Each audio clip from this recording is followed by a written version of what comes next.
All right, youngsters, welcome. Let me tell you something sincerely as an old stock market wolf who has managed holdings for years and follows the markets daily. Picture two homes in your mind. Same city, same neighborhood, two neighbors living side by side. In the first house lives Daniel, who earns $95,000 a year. You walk inside and see a 75-inch television mounted on the wall, a $4,000 leather couch, kitchen appliances whose boxes haven't even been opened yet, and clothes in the closet with the tags still on them. If we say Daniel lives a bit of a luxurious, comfortable life, we wouldn't be wrong. But is everything really as it looks from the outside? When Daniel opens his banking app on his phone, a worried expression appears on his face. Is there a problem? Inside he says, oh no. If two paychecks are delayed, the system collapses.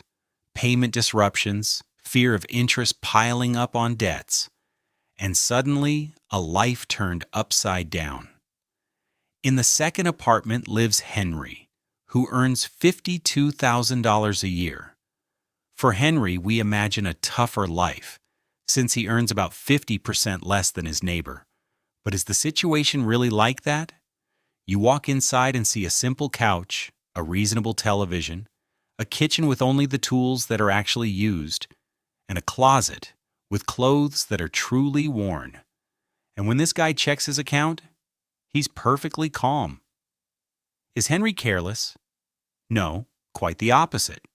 He has 18 months of expenses saved, and 20% of every paycheck goes into investments. The confidence and calm of that is written all over him. Just think about it, my dear brothers and sisters. Two neighbors living side by side. Daniel earns $95,000, yet his financial freedom is 2 months. Henry earns $52,000, yet his financial freedom is almost 10 times greater. So what did Daniel do wrong? Or where did Henry win? Look, the issue isn't salary. The issue is whether you understand the hidden relationship between stuff and money. Daniel isn't a bad person.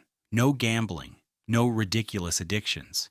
He just gradually built a lifestyle that consumes everything he earns without him realizing it. Henry figured something out.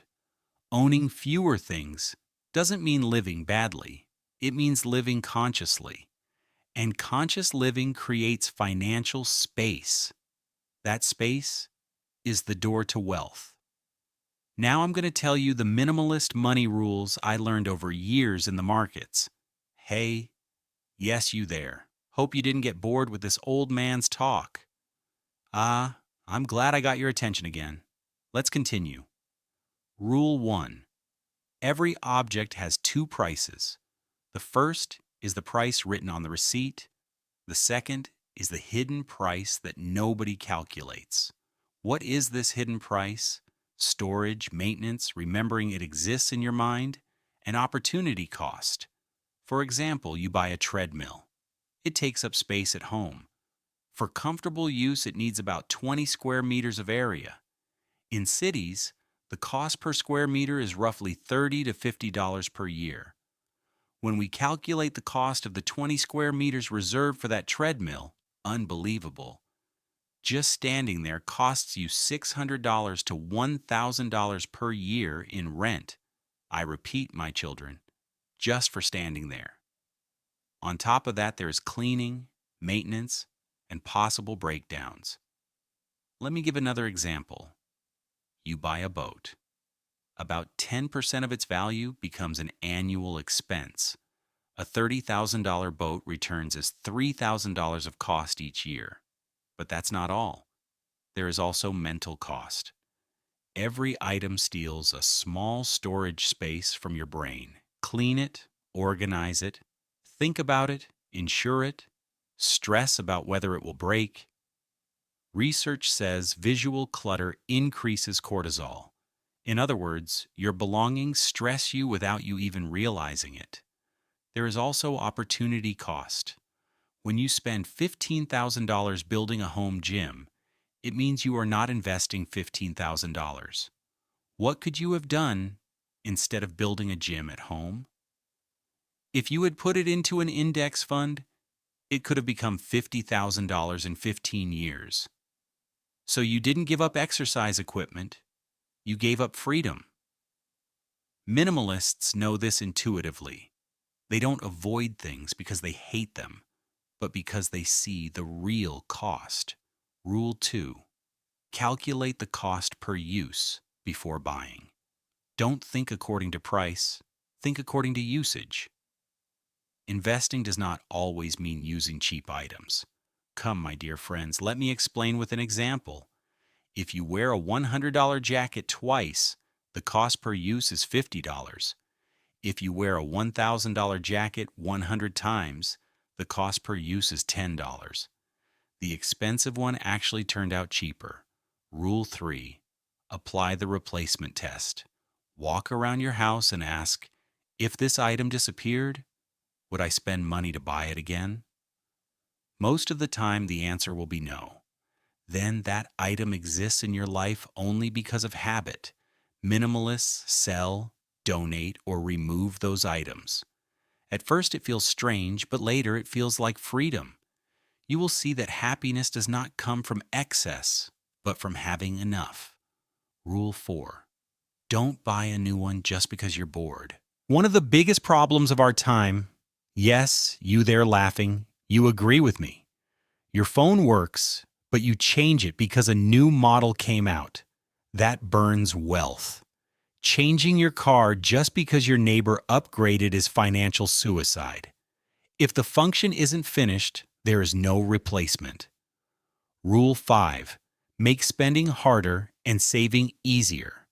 Delete your cards from websites, remove shopping apps, apply a 24-hour rule to unnecessary purchases. Since we live in the age of technology, does online shopping and credit card payment really add speed to life, or does it slowly melt our money day by day? Have you ever thought about this? If you had to buy the same items only with cash, would you spend so easily? I won't answer this question. You stop here and think about it yourselves. Rule 6. Set up automatic transfers to your investment account the moment your salary arrives. Systems win, not willpower. Rule 7. Rent or borrow before buying. Want to buy a caravan and take camping vacations? Rent first. Want to get into photography and need a camera? Try with your phone first. Many enthusiasms evaporate after a few weeks. Garages are full of abandoned hobby graveyards, my children. Rule 8. Never forget the lifestyle multiplier effect. One item creates other items. Let's give an example. You want to buy a boat. Will everything be finished after buying it? Let's check together. You bought the boat, but you need a trailer to pull it. And after buying it, there are maintenance, insurance, and other hidden costs. You have created a chain of expenses for yourself. Rule 9. Define the concept of enough from the beginning. Most people's problem is not earning money, but not knowing what is enough. Salary increases, lifestyle increases, satisfaction never comes. But if you earn $150,000 a year and consider $60,000 of spending enough, the difference turns into wealth. Rule 10. Measure wealth not by what you own, but by the options you have. Wealth is being able to have anything you want whenever you want it. Do you have the freedom to quit your job? Can you take a 6-month vacation? Can you try living in a new city? That is real wealth. Final rule. Don't do one big cleaning once a year. Do small cleanings continuously. Remove a few items every week. After a year, your house and life become lighter. My children, I earned millions in the markets, but my greatest gain was this: owning fewer things. Because fewer possessions mean more cash, more investment, and more freedom. In the end, you realize this, dear youngsters, As money accumulates, the desire for possessions decreases.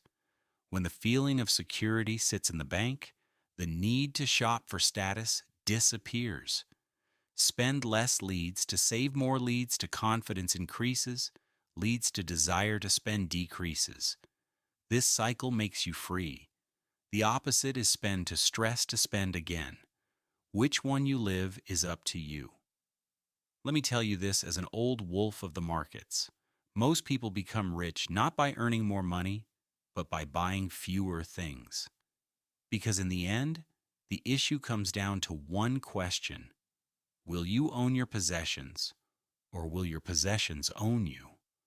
I chose my answer long ago, my children. I hope you choose yours early too.